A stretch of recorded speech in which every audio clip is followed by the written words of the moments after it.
What is going on, everybody? Welcome back. Beast of Reincarnation launches in just a few days on August 4th, and this is the one that has everyone curious because it is Game Freak, the Pokemon studio, making their first big budget game outside that world, a dark parry-driven action RPG set in a ruined future Japan. The questions are piling up, so today we are putting everything you need to know in one place. What it is, how the combat actually works, the additions, the exact unlock times, the specs, and a few facts about this launch that genuinely surprised me. Let us get into it. The essentials up front.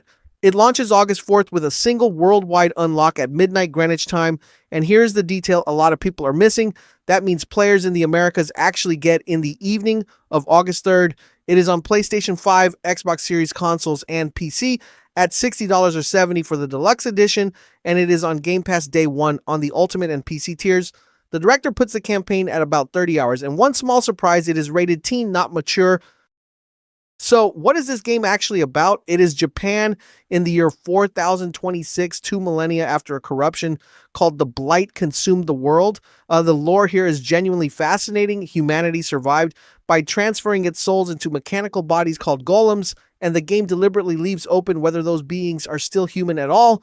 With the director citing Blade Runner as a reference point, you play Emma, an amnesiac young woman branded as a sealer, traveling the ruined land with Ku, her wolf-like dog. And here's the detail I love most. Emma and Ku never speak to each other, and that is by design. The team has said that 30 years of Pokemon taught them to build a bond through gameplay instead of dialogue. The themes they name are warmth, trust, and loneliness, and the story is told partly through flashback sequences as Emma's memory returns, with a small supporting cast around the pair, including a mysterious Ronin-style swordsman. The corrupted creatures you fight are called Malefacts, and the director has one cryptic tease for launch. Do not look up at the game's sky. Make of that what you will. A quick word on who is making this because the context matters. This is Game Freak's first big budget game outside Pokemon in the studio's entire history.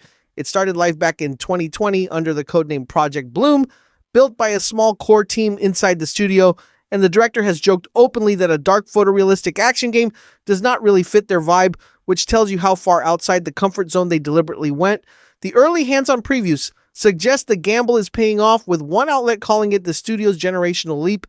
Everything else in this video should be read against that backdrop, a Pokemon studio betting big on something completely new. Now the combat, straight from the official combat overview. Every enemy has 2 gauges, a health bar, and a down gauge that fills as you land hits and parries, and filling it opens them up for a takedown finisher. The parry is the heart of everything. Time it right and you take 0 damage, and every successful parry fills your FP gauge, which is literally the source of Ku's power. Spend that FP on Blue Marts, and when you open the command menu, time slows down so you can actually think mid-fight. The named arts we have seen are great examples of the range. Higanbana roots restrains up to 3 enemies at once. Sakura Javelin sends Ku charging into combo with Emma's sword, and mods let you tweak how each art behaves. Emma fights with a katana plus bows and crossbows with different ammo types, and the loop is clean. Ku initiates, Emma finishes. 2 deeper wrinkles worth knowing. Ku has a full bloom state that the interface shows granting 100% bonus damage and 50% extra stagger at max, so managing your dog's power curve is part of the fight, and the arts interact with status effects and enemy weaknesses.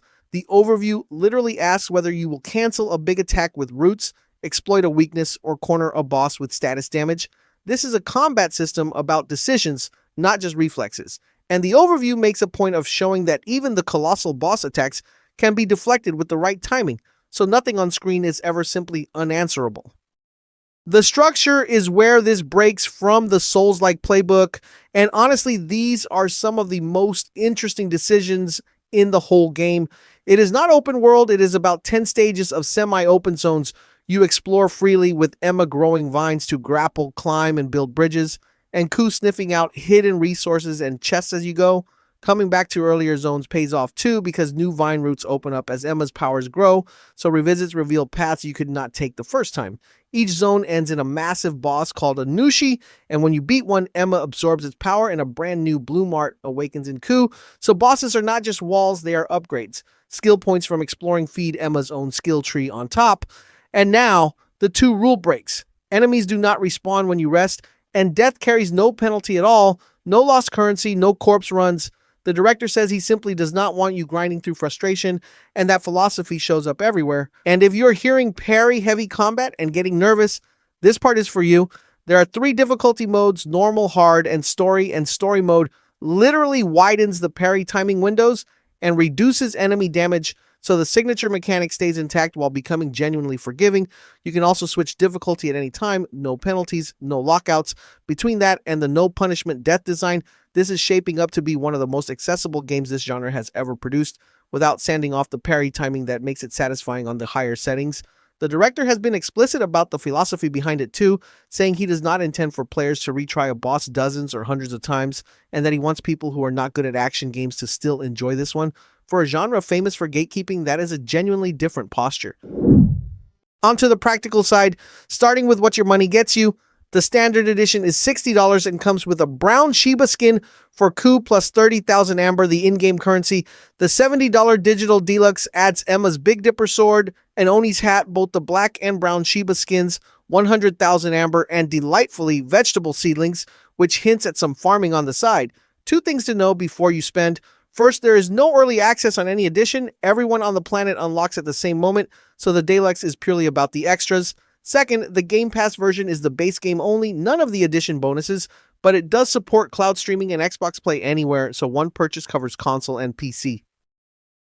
Preload opens August 2nd on every platform, and the sizes are refreshingly sane, around 30 gigabytes on PlayStation 5, 33 on Xbox, and 45 on PC, where an SSD is mandatory. On the PC side, the minimum spec is a GTX 1070 for 1080p at 40 frames, but note that even the minimum assumes upscaling is turned on, which has raised some eyebrows, and the recommended tier is an RTX 3060 for 60 frames.